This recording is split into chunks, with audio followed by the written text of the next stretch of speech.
সুমন, এই যে র্যাবের ক্যাম্পে হামলা এবং র্যাবের পক্ষ থেকেও পাল্টা অভিযান চালানো হয়েছে, এই বিষয়ে কি কি তথ্য আপনার কাছে রয়েছে?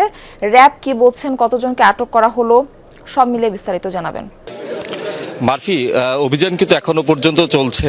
পুলিশের ঊর্ধ্বতন কর্মকর্তারা অর্থাৎ ডিআইজি পর্যন্ত এখানে এসেছেন, আসলে তিনিও নেতৃত্ব দিচ্ছেন। সব মিলিয়ে আমরা দেখছি যে পুলিশের হাজার খানেক সদস্য অর্থাৎ যৌথ বাহিনী, র্যাব, পুলিশ সহ অন্যান্য বাহিনী, তাদের সহায়তায় কিন্তু এই অভিযান চলছে। আপনারা দেখছেন ফোটানোর ঝামেলা ছাড়াই নিরাপদ পানির জন্য ঘরে আনুন পিওরিট।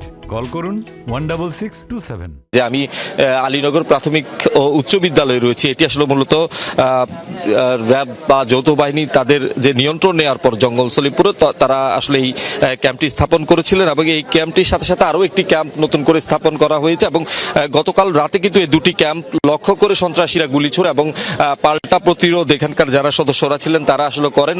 তাদের সাথে বেশ কয়েক ঘন্টা আসলে গুলি বিনিময় চলে। তার আগেই কিন্তু আসলে যেহেতু পূর্ব পরিকল্পিত ছিল, যারা সন্ত্রাসীরা এখানে এসেছেন তাদের একটা পূর্ব পরিকল্পনা ছিল, তারা কিন্তু কয়েক শতাধিক সদস্য বোলডোজার সহ অস্ত্রশস্ত্র নিয়ে কিন্তু এই ক্যাম্পগুলোতে হামলা চালায় এবং বেশ কয়েকটি স্থানে আমরা এই সড়কটিতে যেহেতু পুলিশ সদস্যরা বাহির থেকে আসলে প্রতিরোধ গড়তে তাদেরকে এই সড়কটি ব্যবহার করতে হবে, ফলে যাতে আইনশৃঙ্খলা বাহিনীর সদস্যরা সহজেই ভেতরে প্রবেশ করতে না পারে সেজন্যই কিন্তু আসলে এই রাস্তাগুলোতে প্রতিবন্ধকতা তৈরি করেছে। তবে সবচেয়ে যেটি আসলে ভয়ঙ্কর বিষয় সেটি হচ্ছে পুলিশের যেই যৌথ বাহিনীর যে ক্যাম্পটি রয়েছে সেটি একেবারেই বোলডোজার দিয়ে ঘুরিয়ে দেওয়া হচ্ছে, অর্থাৎ বেশ দুঃসাহসিকতাই দেখিয়েছে যারা সন্ত্রাসী বাহিনী রয়েছে। আমরা দেখছি আইন শৃঙ্খলা বাহিনী তাদের যে পাল্টা প্রতিরোধের পরে তাদের যে অভিযান চলছে সেখান থেকে বেশ কয়েকজনকে তারা আটক করেছে, যদিও বা এই যাদেরকে আটক করা হচ্ছে তাদেরকে যাচাই বাছাই করা হবে কারা এই হামলার সাথে জড়িত রয়েছে। তবে যারা এখানে ছিলেন পুলিশ সদস্যরা বা যৌথ বাহিনীর সদস্য, তারা আসলে বলছে যে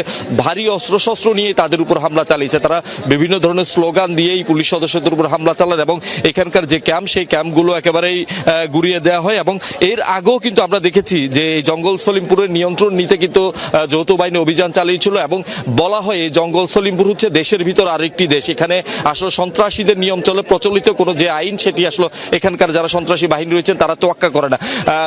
মাস কয়েক আগে কিন্তু যৌথ বাহিনী অভিযানটি চালিয়ে এখানকার নিয়ন্ত্রণে, তারপর থেকে এখানে দুটি ক্যাম্প স্থাপন ছিল আর কি, এটি এখনো রয়েছে এবং গতকাল হামলার পর এখানে আরো নিরাপত্তা জোরদার করা হচ্ছে। সব মিলিয়ে অভিযান চলছে। আমরা আসলে বিস্তারিত অভিযান শেষে কিংবা আইন শৃঙ্খলার ঊর্ধ্বতন কর্মকর্তারা যখন ব্রিফ করবেন তখন আসলে মারফি আপনার মাধ্যমে দর্শকদেরকে জানিয়ে দিতে পারবেন। জানাবেন। আপনাকে ধন্যবাদ সুমন আমাদের সঙ্গে যুক্ত হবার জন্য।